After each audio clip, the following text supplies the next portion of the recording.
All right, so we will get things started here. Thank you all for coming. This is such a nice, warm, and full room.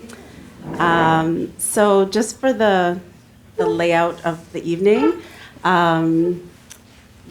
Mark Campbell and I will introduce each other, and then we'll introduce the Afrosonic Innovation Lab, and then we'll introduce the brilliant artists that we invited here today, and we'll give them each an opportunity to talk about their practices, and then we'll have some time to ask them some questions. So we'll get started. I will introduce Dr. Mark B. Campbell, who is a DJ, scholar, and curator. His research explores the relationships between Afrosonic innovations, hip-hop archives, and notions of the human. Dr. Campbell is currently the principal investigator in the SSHRC-funded research project Hip-Hop Archives, the Poetics and Potentials of Knowledge Production, and founder of Northside Hip-Hop Archives. He's the founder of the Afrosonic Innovation Lab, a team of artists, creatives, and scholars actively engaged in sound experimentation, music making, and musicological analysis across the African diaspora. His recent books include the monograph Afrosonic Life, 2022, the co-edited collection of essays We Still Here, Hip Hop in the North of the 49th Parallel, published in 2020, and the co-edited collection of hip-hop archives, The Politics and Poetics of Knowledge Production with Murray Foreman in 2023. Dr. Campbell is Associate Professor of Music and Culture at the University of Toronto, Scarborough. He holds the Research Fellow positions with the Laboratory for Artistic Intelligence and the Research Center for Music, Sound, and Society in Canada. Dr. Campbell. Thank you, Safia. And Safia Siad is a curator. She is a scholar and a DJ with a practice centered in deep listening. As a founding member of the Afrosonic Innovation Lab, Siad operates at the intersections of the visual and audio poetics of the African diaspora. Her deep listening sessions have taken place in Montreal, Florence, Toronto, and Banff, while her writing has appeared in C Magazine and multiple exhibition catalogs. She recently completed her SSHRC-funded Masters of Art History degree at Concordia University and is currently a curatorial fellow with Gallery TPW in Toronto. Okay, so now we'll introduce the Afrosonic Innovation Lab, which was started by Dr. Campbell here.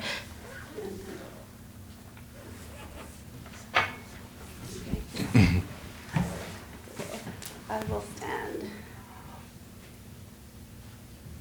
So the Afrosonic Innovation Lab is a team of artists, creatives, and scholars actively engaged in the making of music, sound experimentation, and musicological analysis. We actively seek and cultivate projects globally, which involve research creation, performance, publication, field research, and curation. While based in Toronto, we work across a number of sites in Canada and internationally. This nimble and roving way of working allows for collaboration across the African diaspora, and we balance public-facing activities with more opaque research activities.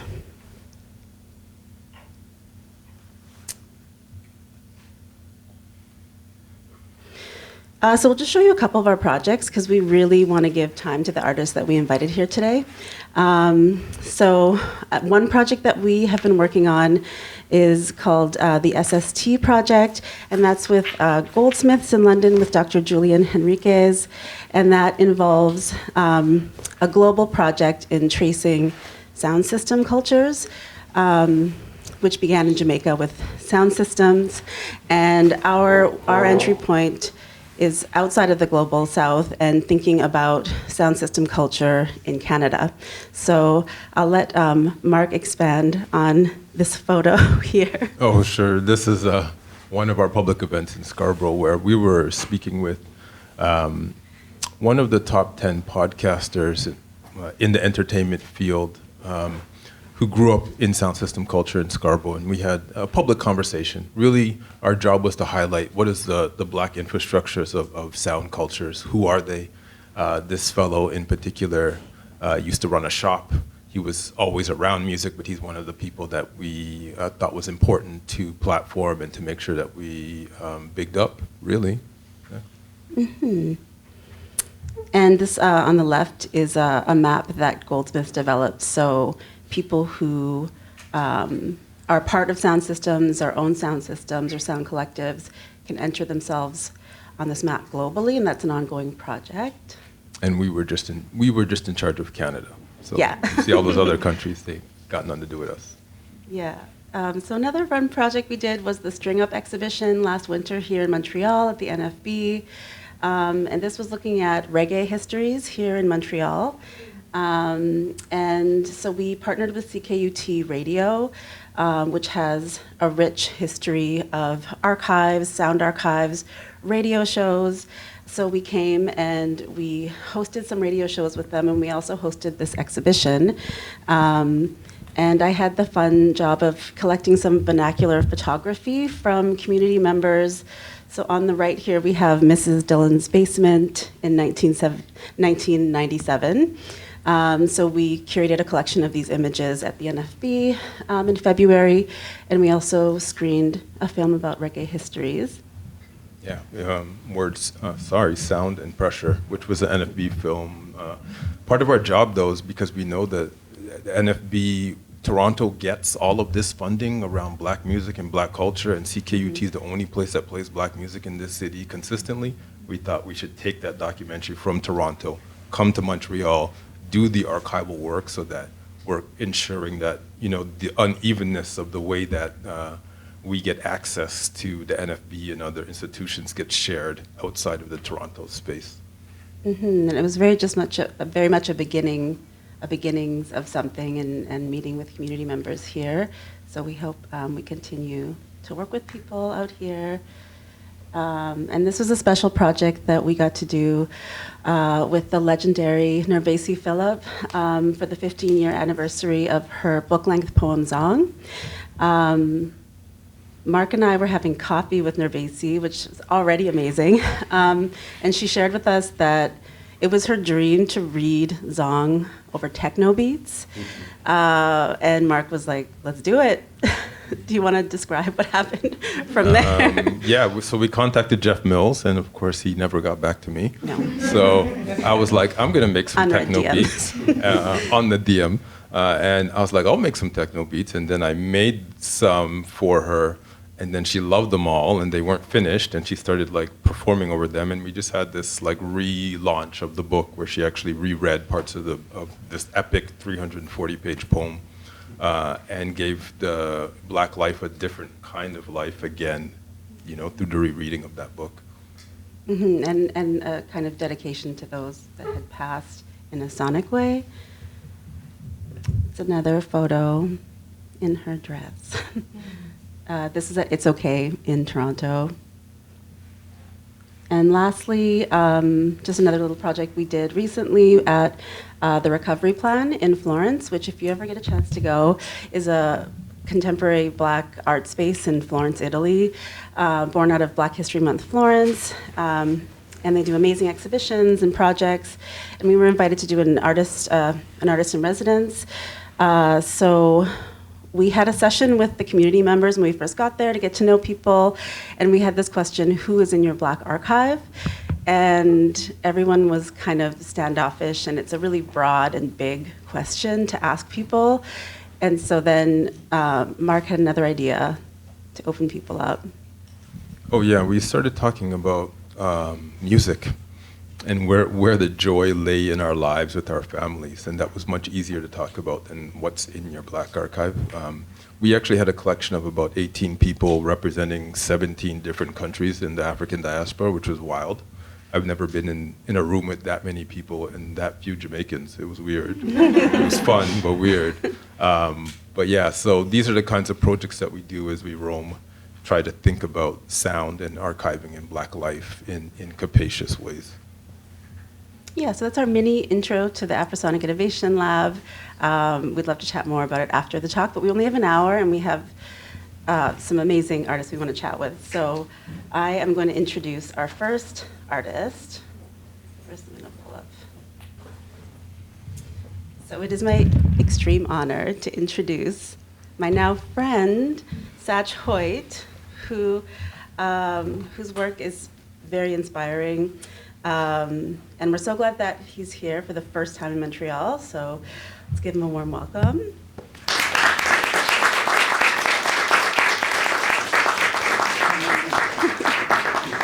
And I'll read his short bio because there's a longer one, and you should go online and see all the amazing exhibitions and albums he's made. But Satch Hoyt is a spiritualist, a believer in ritual and retention, a visual artist and a musician. His diverse and multifaceted body of work, whether sculpture, sound installation, painting, musical performance, or musical recording, is united in its investigation of the eternal Afrosonic signifier and its movement across and amid the cultures, people, places, and times of the African diaspora. Those four evocative words, a term coined by Hoyt, refer to the mnemonic network of sound that was enslaved Africans' sole companion during the forced migration of the Middle Passage. It was and is a hard-won somatic tool kit for remembering where you come from and who you are, and maybe where you're going against all odds. Of Jamaican British descent, Hoyt was born in London and currently lives in Berlin. Having also spent time in New York, Paris, Mombasa, and Australia's Northern Territory, all points of the many-sided and ever-expanding star that is the African diaspora, he is an intimate observer of the sites of convergence where the diaspora comes together to sing, shout, and be, reflecting itself to itself. Employing the shared toolkit to connect, express, and commiserate across centuries and oceans, Hoyt taps into oral and oral echoes, as well as into those retained in the historical and material record. Welcome, Satch.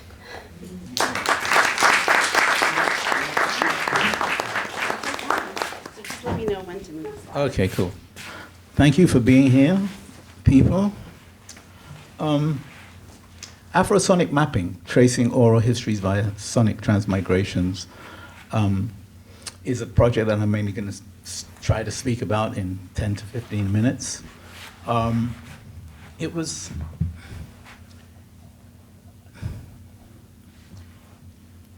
It's a project that I would say has always been in my life, because music has always been in my life. Black music has always been in my life, you know, from the church. But it came to fruition in Berlin, where I now live.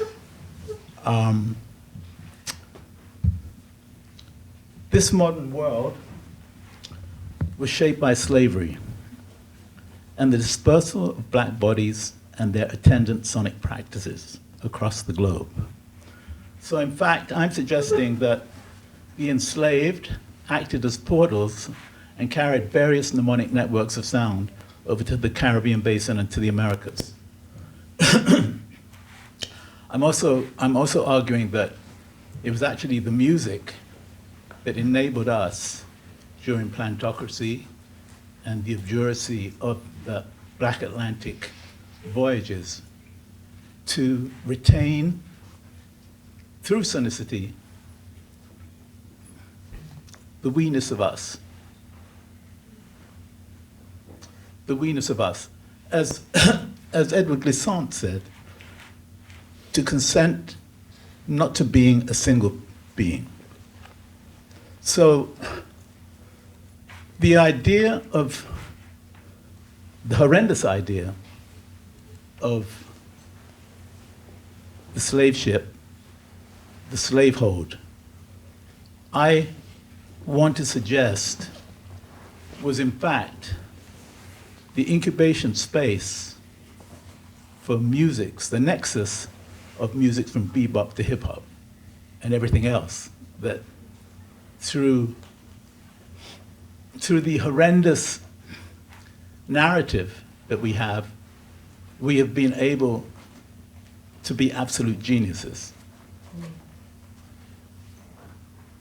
And that's very important for us to know, because where would the French modernists have been if James Reese Europe hadn't been in Paris in, was it like 1920, James Reese Europe?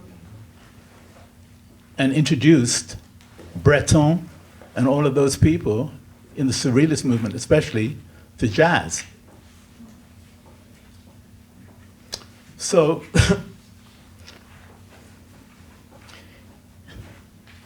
Afrosonic mapping is based on investigation of the earliest recordings of African music by anthropologists Leo Frobenius, Northcote Thomas, and Earl and Carl Edward Leman, among others, that employed phonograph recording machines. So Afrosonic mapping started in Berlin in the oldest phonograph archive on the planet, the Berlin Phonograph Archive. There is housed the very, very first recordings made on the continent. My specific interest in the recordings, especially from people like Leman, were recordings that were made in the Congo region. After spending copious amounts of time in the archive, listening to phonograph archives. Have you ever listened to a phonograph recording? Anybody here? Well, you've listened to them, yeah? So there's no bottom end, right? There's no middle. It's like...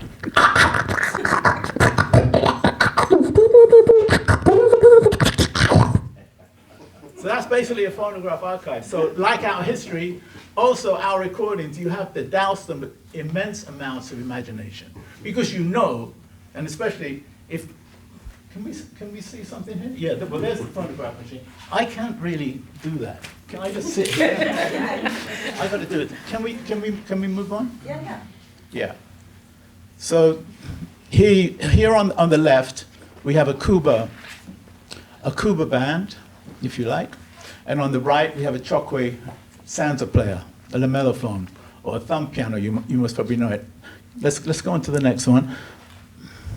So here you can see that there was some major sub-bass going on in this. This is a Pende orchestra. And I'm actually in the midst of doing some research on looking at the big bands like Duke Ellington, like Count Basie, and saying this is where they originated from, you know? Which I can't find any material on that. If anybody has got any ideas where I could find it, please let me know. But you see on the far right and far left, you've got these slit drums. And that's some sub-bass stuff going on there. And I know that because I've played those in the British Museum, I played them in the Brooklyn Museum, and I'm hoping to play them next week at the RON. So that's part of my Unmuting Sonic Restitutions project. But next picture, please. You can see, like in this one, you got a whole wind section. You see there to the left, everybody playing those flutes. And on. Can we go on? Yeah. Because we don't have a lot of time.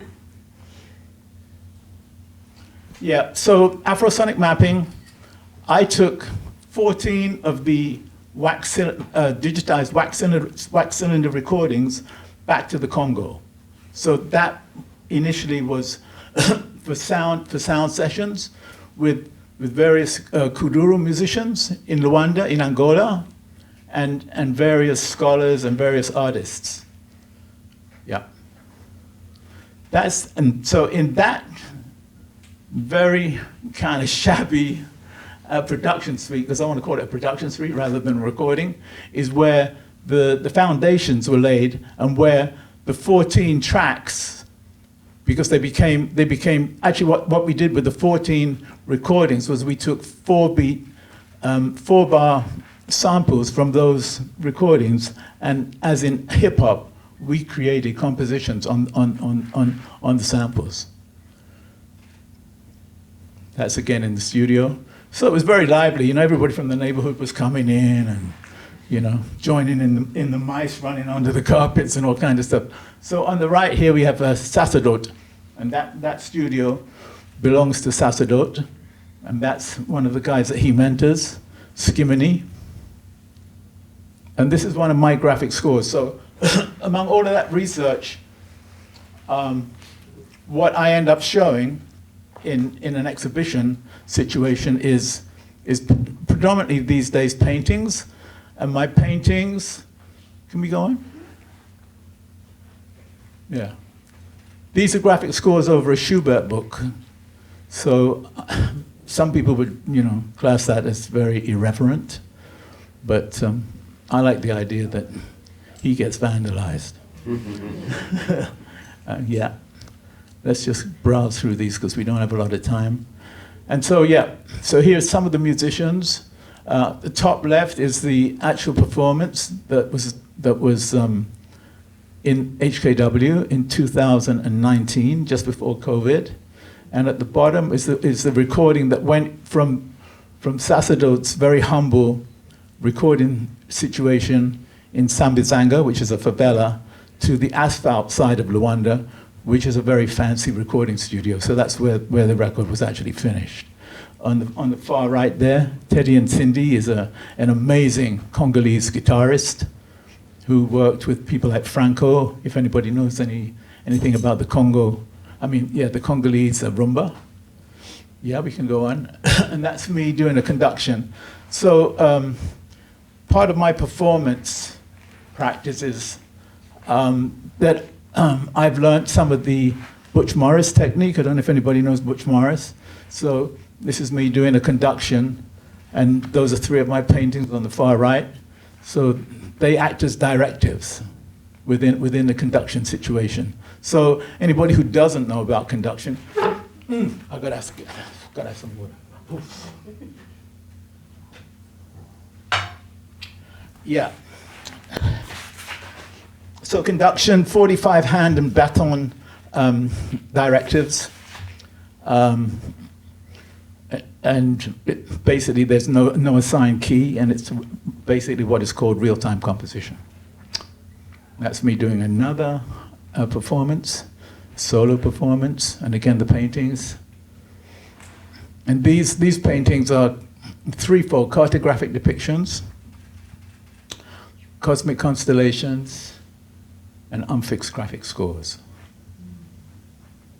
So they're large paintings. Often they're like 3 meters, 3.50 by 1.50 m. And these actually, quite a few of these are in an exhibition, a solo exhibition in the UK right now.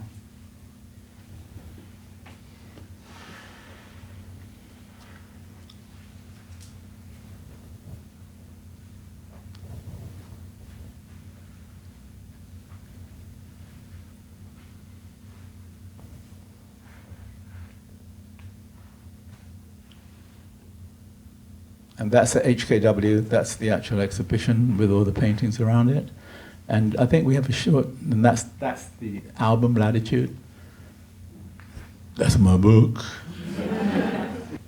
Yeah, but it's all very much about the eternal migration of what I term as the eternal migration of the Afrosonic signifier. So, in arguing that, the enslaved acted as portals and carried various mnemonic networks of sound over to the Caribbean basin and to the Americas. And as I've said, at the risk of repeating myself, it was the sound. That's the end of the video. For me, I'm arguing that it's the sound that has enabled us to keep our certain elements of our cultures intact. And here you will hear my latest composition, which just came out.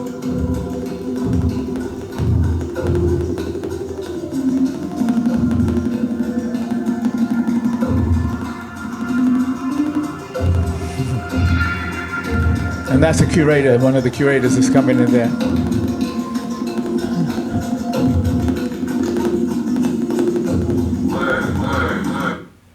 Yeah. So I guess we can leave the rest. Is that my time's up, right?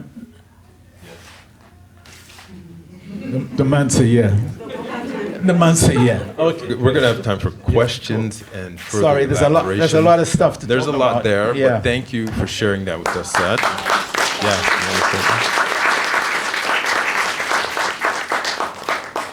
So the other portion of this esteemed panel that we organized to be in conversation here includes Edna Martínez, who I will read her bio while she sets up. Edna Martínez is a DJ and curator from the Colombian Caribbean based in Berlin. She works at the intersection of electronic music, sound experimentation, and diasporic memory, engaging with Caribbean, Latin American, and Arabic musical narratives. Since 2018, she has developed curatorial projects that combine live music, DJ sets, gastronomy, and documentary audiovisual works, creating immersive experiences that connect communities, preserve memories, and foster intercultural exchange. So please join me in welcoming Edna Martínez. Hello, thank you for the introduction, and also thanks for the invitation and for your attendance. I think I will continue on the point where you left regarding the experiences and all that is combined with the idea of curate an event which involved DJ sets, music, gastronomy, and also, of course, a lot of culture and tradition. And the project that I actually show in this year, because this year is also the release of an album with this topic, a documentary, and also is like the result of a work that I started in 2018, is about sound system culture from the Colombian Caribbean, where I grew up.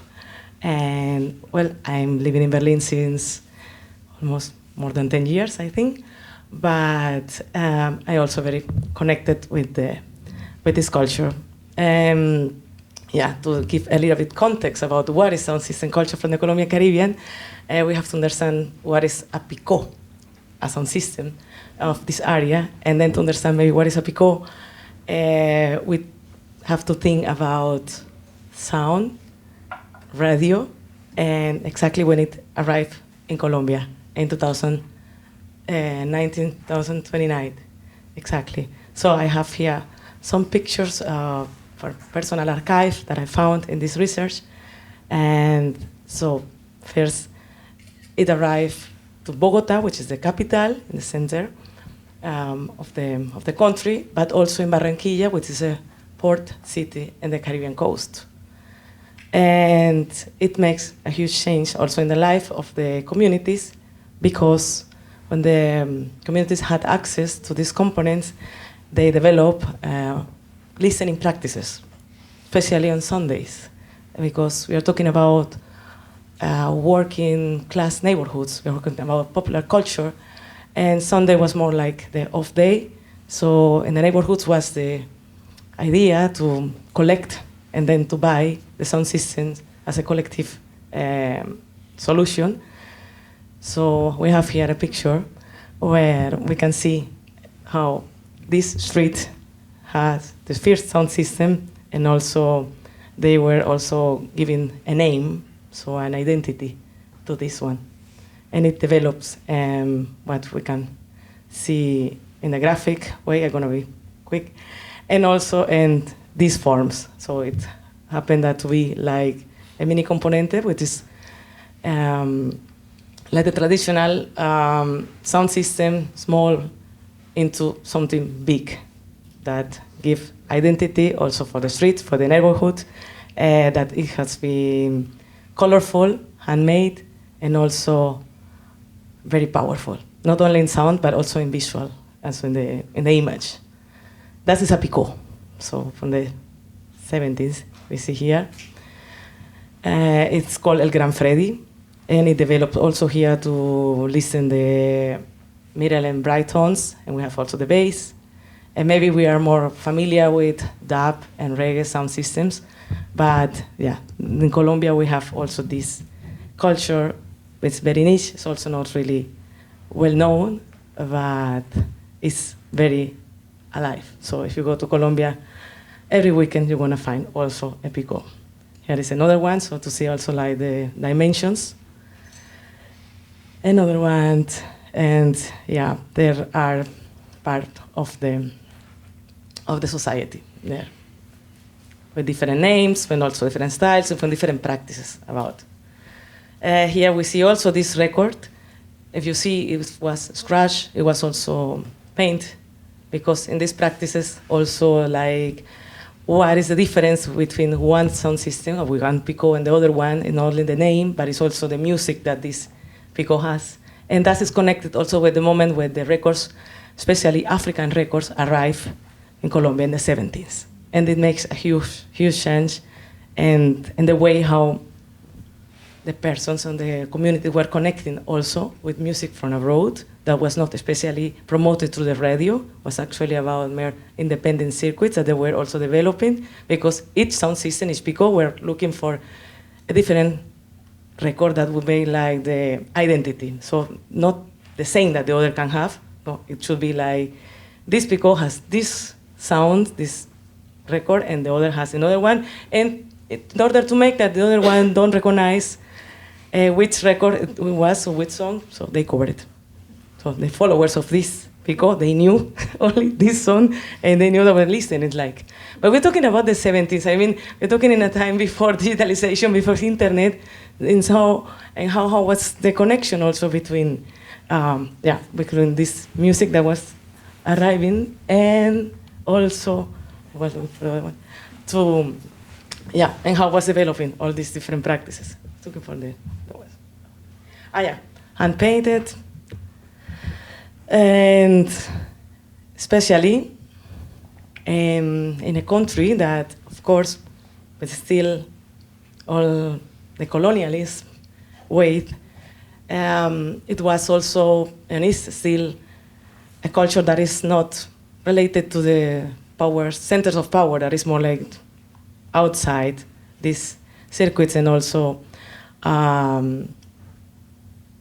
especially before 1991, when it's in Colombia, like the constitution that says or that established that is a country that is pluri-ethnic and that is multicultural. Before that, it was even more invisibilized.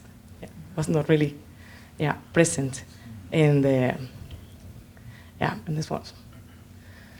So it's also, this sound system makes also possible that singers, first singers from San Basilio de Palenque, first town of America, very close to Cartagena, were actually singing and having the first recording. And these practices were also connected to the records, African records of the 70s, with a lot of different genres like rhythms. We talk about Colocori Rumba, we talk about Sukus, Benga, South African music, Makanga. They were like very influenced of this, even if the language was different, the Lingala or something that we cannot really talk or understand in Colombia. But so still there was this connection about also through the sound and through the vibe. So that's a little bit about this context. I can share with you also an extract of a text I also wrote about this. Beta, maybe.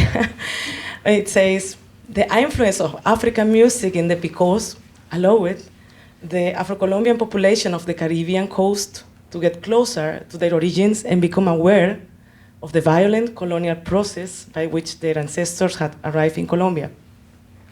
The enslaved people who were transported from labor to Africa belonged to diverse ethnic groups.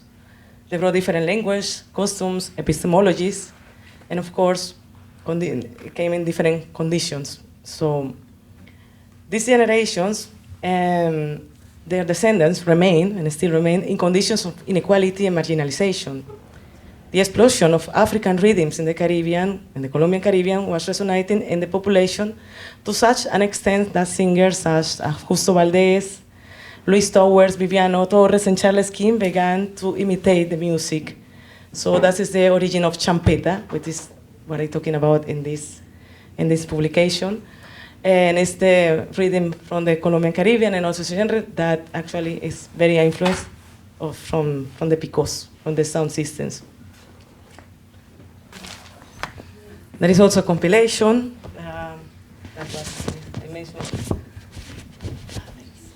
that was released this year.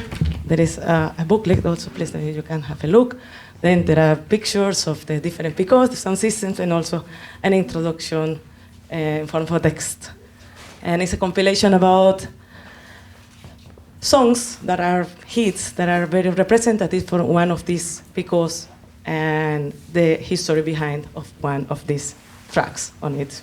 So it's also part of this work, and it was released this year in Strut Records. This is my first time holding it in person. I may not let it go. Well, I guess we can start, because there's so many people here, I definitely want to ask if people have questions, but we can start by just thinking about how you both think around the movement of Afro-diasporic sound, of Black sound.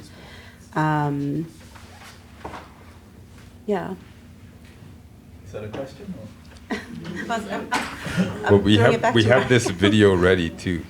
Oh. So I have tons of ways. I mean, one of the things that we'll pay attention to in this panel that you've already seen, right, is this consent not to be a singular being always finds its way through our sounds. And our sounds always help us develop these kind of sonic subjectivities so that we do evade. We do continue to enjoy, create joy, to laugh, to be something other than, one of my favorite lines from Bob Marley is, I will not be what you want me to be, right? We are not who you want us to be. And I think there's so much slipperiness here, or room for navigation. Edna, what do we have here?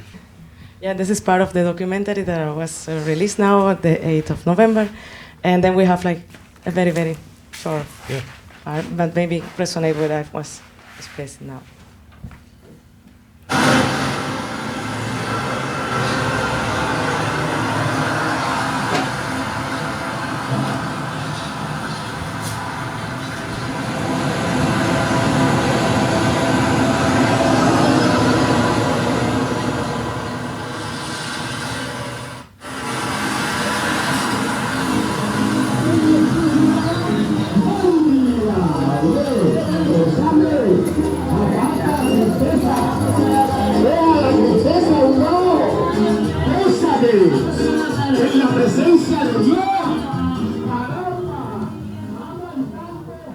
Cartagena fue uno de los puertos de la esclavitud y nosotros llevamos mucho en los genes, en la sangre, tenemos presencia africana.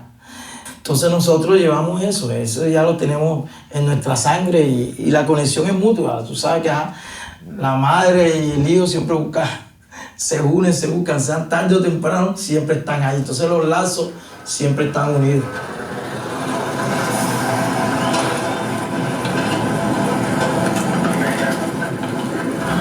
La música primero comencé a buscar los barcos de la Gran Colombiana y entonces uno cogía un bote y cambiaba por panela, por yodora a esos barcos, a los que venían, traían discos y así entonces comencé a vender discos debajo del brazo.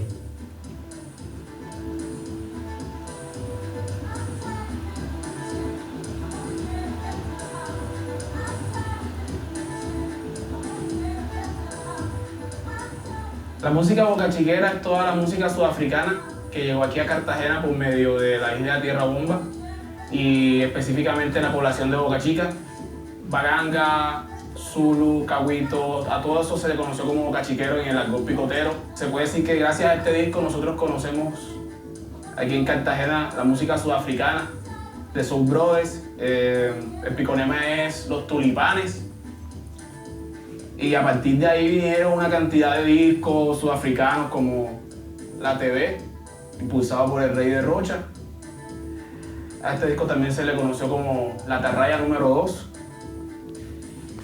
Y otro también en particular que es le dice el doble 6 en el parrandero, aunque tiene muchísimos cortes que son muy, muy buenos y eso dio a que solamente aquí en Cartagena se escuchara bastante esta música y fuera apreciada.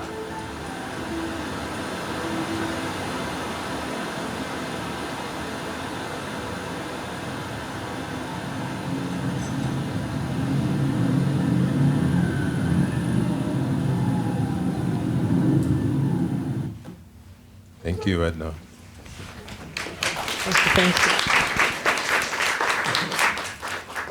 So part of the idea around curating the Afrosonic is some of the work that we're trying to think about is obviously not just about the past, but also about the future, and thinking beyond kind of the limits of linearity, especially in the thought systems that we've inherited.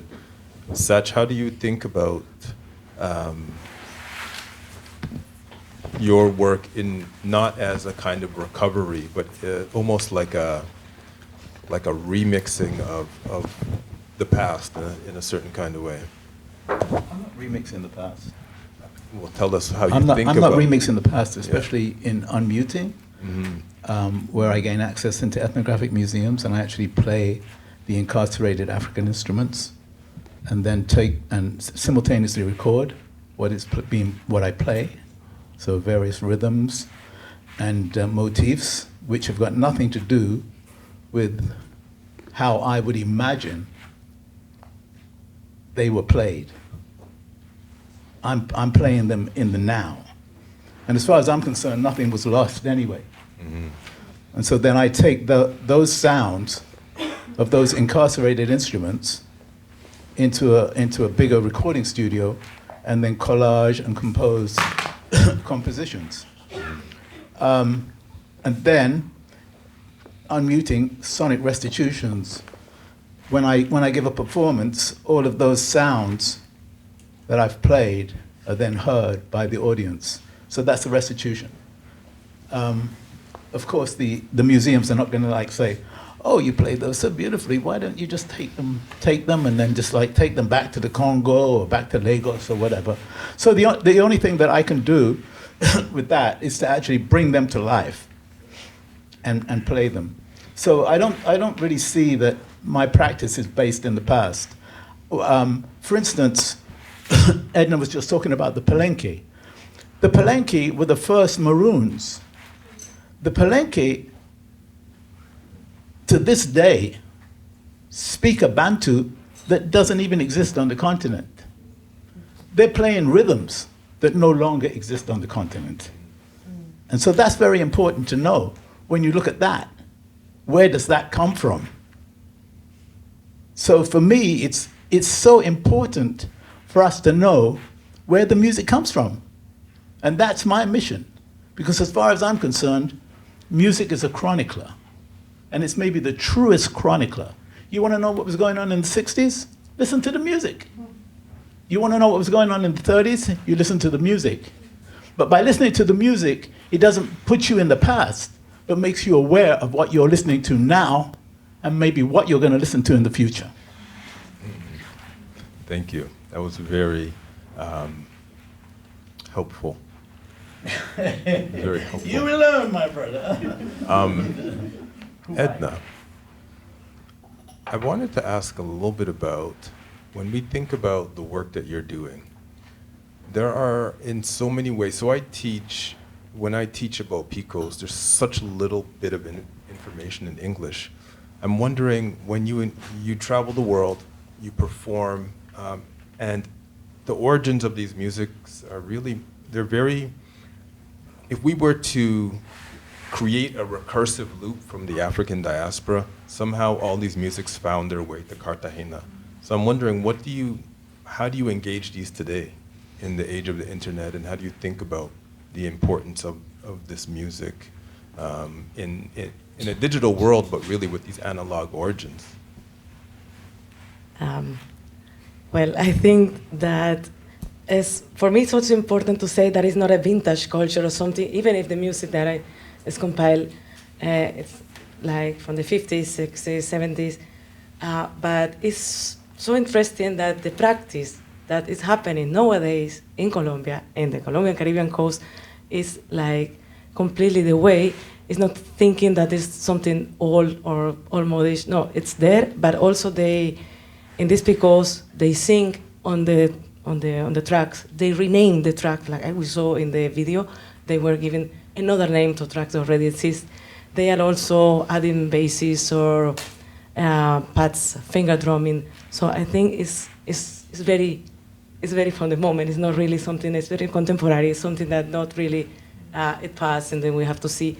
It keeps, of course, a lot of tradition because the sound systems are from families, are also from communities. There are not. It's also things that have been. It's not something that you have the money, you go to buy this speaker and they're like this. No, they were together. They built from people together, from families. They are giving to the other one this knowledge that is also not really connected to academy in the way that because of the resources, it's a lack. It's a culture with many lack in the terms of, that there are no, a lot of money there, as we think in other countries, but still the knowledge and the way how they connect is there. And as you say, it's still not very well known.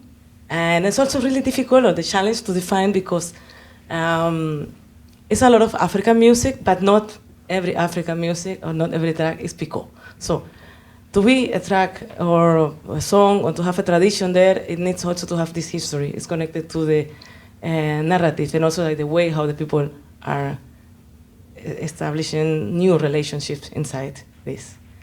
And it's me living in Berlin and also missing so much this culture, especially on Sundays, because it's a very noise, it's a lot of noise, a lot of, people speak loud, comparison to how what is living in Germany on Sunday.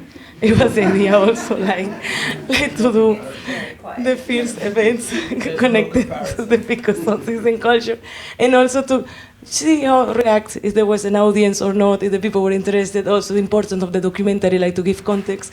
And I was really impressed that it's super well, because for different countries, people going together, not only from West, not only say Colombian culture, no, at the end it's a lot of communities that can gathering together and have this space. So I think that's also like the way, like maybe to travel. And now we're gonna see, or we are seeing, because in Europe, there was also the recent event. It was Pico was made in Barranquilla, was brought to Athens, and now it's based in Athens. It's completely handmade, also with the technique and the sound and the material, but it's now living in Europe. It happens. It's gonna happen. We only have a few minutes left, and I really want to hear from the audience if there are any questions. Is there a mic out there, or do I have to?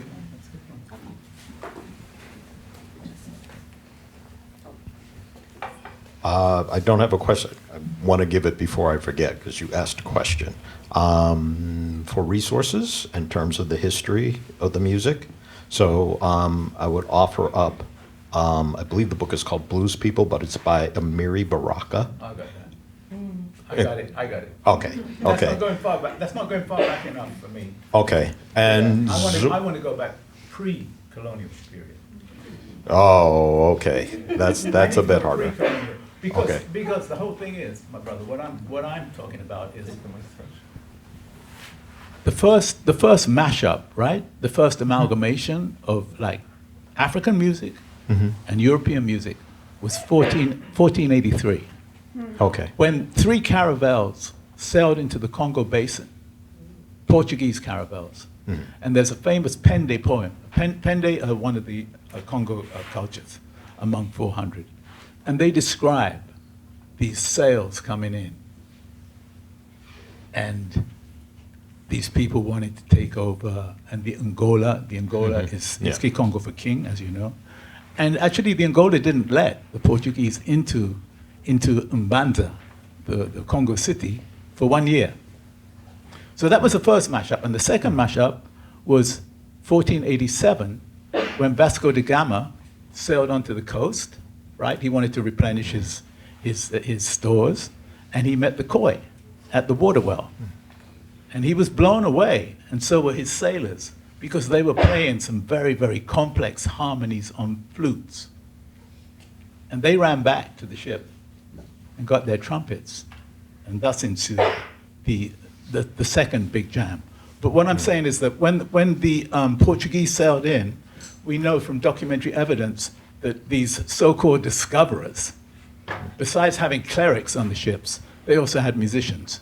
So the Pende would not have been reciting their poem a la Shakespeare, but they would have been reciting that poem accompanied by music. So you can imagine Pende music, medieval Portuguese music, meeting in the ocean. And again, Vasco da Gama, trumpets, and Khoi, Bushman flutes.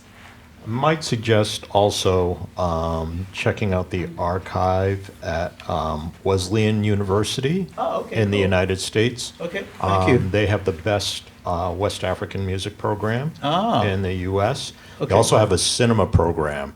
They may have, I don't know what's in their collection personally, but that would probably be a good one, because they have a very good music program, they have a very good film program.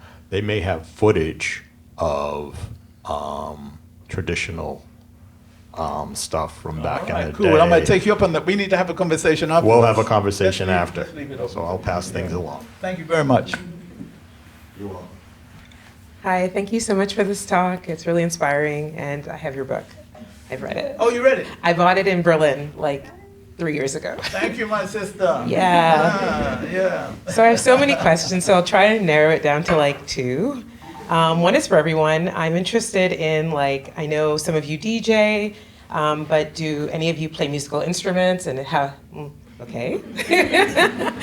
And then the second question is, how has Berlin, Satch, like impacted like your ability to create? I lived there too, and I know it had big impacts on me. So, and you just mentioned at the beginning of your talk that it was like a pivotal moment, or maybe not pivotal. I'm not sure. Yeah, But, it's not so much that it was a pivotal moment, because actually, as a brother, I feel pretty lonely in Berlin. There, like, you know what I'm talking Yes, I about, do. right? You know, there's no real community there. But what one does have, what I have anyway, is I've got a really big 160 square meter studio, and I don't have this like capitalist pressure on me, you know, from galleries and from the environment, because I moved there from New York, and you know how corporate New York is, maybe now. So I don't think I would have been able to create this book if I'd stayed in New York, because I would have been running after the Benjamins. So that's what I have. I have time to do like copious amounts of research, and nobody in my face, and not this pressure of like, how come you ain't the big star you're supposed to be now? You know? That's really all it is. Because Germans, we're sitting in the Goethe Institute, and the Goethe Institute has been so wonderful to me. Let me tell you, the Goethe Institute has been so wonderful to me. They supported this. They're even on the back of this book. You'll see their name, the Goethe Institute. But that culture is not mine. End of conversation on that.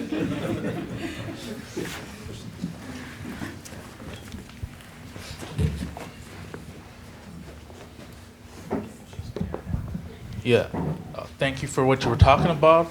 I'm interested in how you're taking art, like the rhythm of the artifacts in the past to the future, but the rhythm in sense, because both of you, I think, are like, you do multimodal, right? You do visual scores, and you also do music with food. So I'm wondering if the rhythm of the past has affected how you like pursued your other senses, right? Like, has it changed on like when you're mixing the food? Does it like, are you like, you know, now like we have all these like, you know, now everyone's using coconut water, now everyone's like, but if you're thinking the past musically, or if you're like thinking of the artifact, because you said like you're playing now, but you're using an artifact that 600 years ago, they didn't know we're not going to use bread. They didn't have bread, right? Now, and now every day now we're thinking about gluten-free. So I'm wondering, has that changed the rhythm of your everyday creative process when you're trying to merge the past to the present to the future? I think my question. Well, if I kick it off, and then do you want to kick it off, Edna? If I kick it off, there's this talk about the past, but sonically, I believe in the eternal migration of the Afrosonic signifier. There is no past, and there's always been this circular exchange between the continent and the transnational African diaspora. That's very important. People should stop saying African diaspora. It's the transnational African diaspora. So, you know, people say, well, nothing was lost. Because when I listen to those wax cylinders, I hear all the beats that Kendrick Lamar just put on his latest album, Erykah Badu, whoever. We are continuing. We are so powerful. In all of that obduracy, we have held on to that Afrosonic signifier.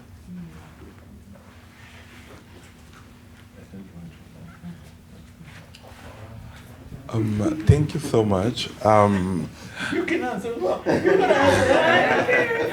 Come on, I'm a Bogart in this. There are people asking me questions. Oh yeah, that was also for. Yeah, come and talk about the food. I can't talk about the food. I can yam up some good plantain and dasheen and everything else, and sorrel and sea moss, but you know, I don't do that in my practice. Edna, you do that in your practice. Go ahead, give it to them. Thank you.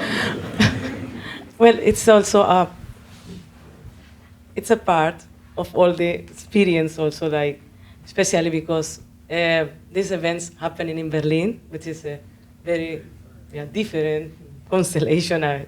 Imagine Colombian Caribbean is very hot, a lot of humidity, it's mostly street, outdoors, and then we have to think about the people that are trying to keep this in another geographies, not only about the sound, but also exactly which is the food that really connects, because food is also part of the community sharing, and it's also very important, because it's not only about the sound system there, it's a lot of things happening around the sound system, no? It's a constellation of our families, vendors, informals, the other people are sharing, drinks that are sold, but not in a way like official, it's more like independent microeconomies. So the idea also like to put this in Berlin, especially in a place called YAM, this is community for Caribbean, especially Jamaican. Yes. So that was also part of the idea, like this cannot happen like only, it's not only about the machine, it's not only about the sound system, about the people around, and the people around, of course, they dance, they eat, they share, and that's more in that way, this practice. And of course, we cannot find everything in Berlin that we can have, because it's difficult to have sometimes, but we can get plantains, or we can have some rice, and then and so with the other recognize, we have also that in our country. That connects, it's about connection and community. Well, on the topic of food, Fred Moten said Black critical studies is, on the topic of food, Fred Moten, as I'm sure you all know, said Black critical studies is when you're sitting on the porch with your grandparents and you're having a meal. Right? That's Black critical studies. I mean, yeah, academia is important, but it's about the roots too, yeah? We can come back tomorrow for the food presentation. You be cooking, my brother. I'll contribute. I think one more question, yeah. Yeah, thank you everybody for being here. After listening, I'm very deeply inspired, and I was wondering, after all these years of practice, have you seen change in the accessibility of this instrument for the people? Because I know most of the time these instruments are locked up in those museums, and we know how powerful of a tool of imagination these instruments are. So how do we make them accessible for people? I really love the initiative in one that I read, because I also saw one of your documentary on the Arte, the German. Yeah, so I was familiar with that, but I was wondering, are there more initiatives like that in the future, or? Well, I'm getting ready to do an unmuting at the Rome, right, in Toronto next week. But one of the most important things for me in the sounding of those instruments that are basically in states of decay, incarcerated in ethnographic institutions, is to make people understand the contemporaneity of those instruments. They sound like, analog synths. I mean, they are so powerful, and I have my own collection. So when I go after an unmuting, when I take those recordings back, and I find there's something missing, I got a big collection of African instruments, and most of those African instruments that I found in flea markets in Belgium. Okay, so the Congo Belge, yeah. So yeah, what can I tell you?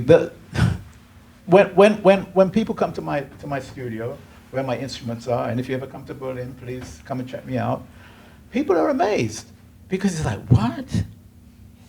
And I remember, I used to be a member of Burnt Sugar, kind of still am, with Greg Tate. I don't know if anybody here knows Greg Tate, but Burnt Sugar. And when I took this one Cameroon Sansa. I'm Cameroonian. Oh, cool, okay. So I got one of those big Sansas with the bamboo notes, really old. And I bought it from my friend Kojo in the flea market in New York. And I took it to a rehearsal. And Greg said, man, that sounds like the first analog synth.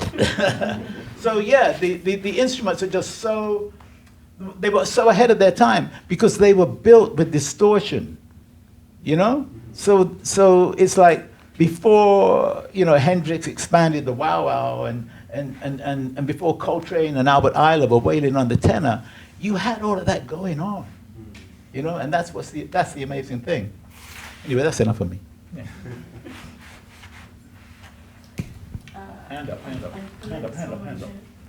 I do want to say before everyone leaves that Edna is playing music tonight. What is the venue called? It's been changed a couple of times. Merci. L'Esplanade Tranquille at 8 p.m.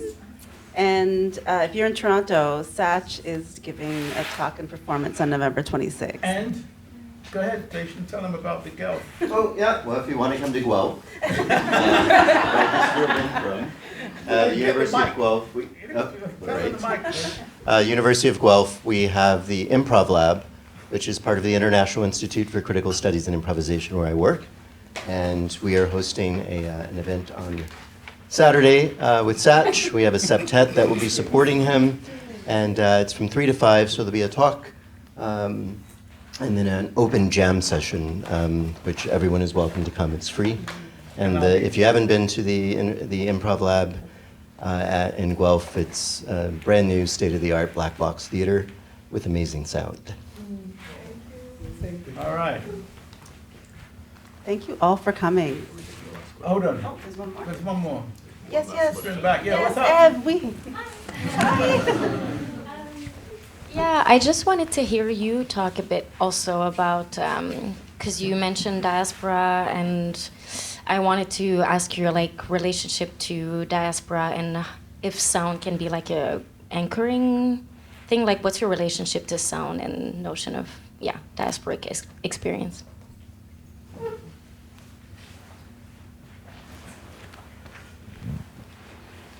Well, I think it's also connected as a migrant, no? Because I grew up in the Colombian Caribbean, but very far away, but living in Berlin, it's also bring you to reflect and also to think about all this experience that are now shared for other people that are having similar experience, and how also this migration we bring with us different sounds, different knowledge, and I see the relation also with this culture, but it's also very based in music that is coming from another regions, but it resonates and also influence this. So it creates, it's a diaspora, because it's the roots there, but still it's a dialogue, and it's, of course, I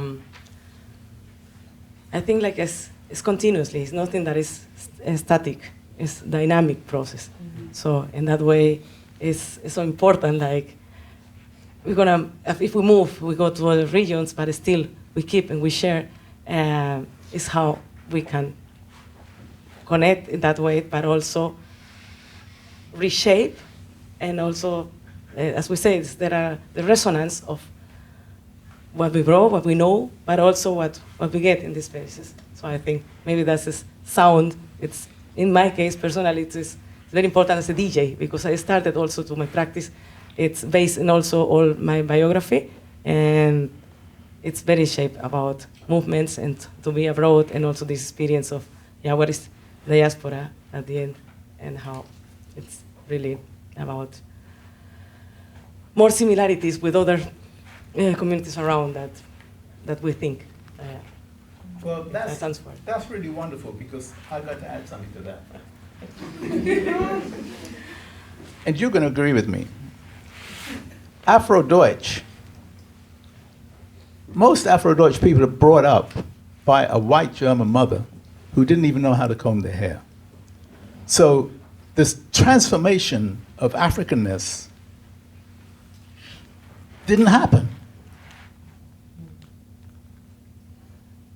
There is no just one answer to what you just asked, because it depends, especially as a mixed race person, who brought you up, where you were brought up, and if you have any contact to the black community. And I'm sure that we could talk for hours, because I see quite a few mixed race people around here. about that. me. Yeah, right? So when we're talking about the black community in Germany, there's no solidarity in that community. Edna is in the Haus Kultur in the Welt. The director of the Haus Kultur in the Welt is Cameroonian, real Cameroonian, born in Cameroon, but educated in Germany from a very young age.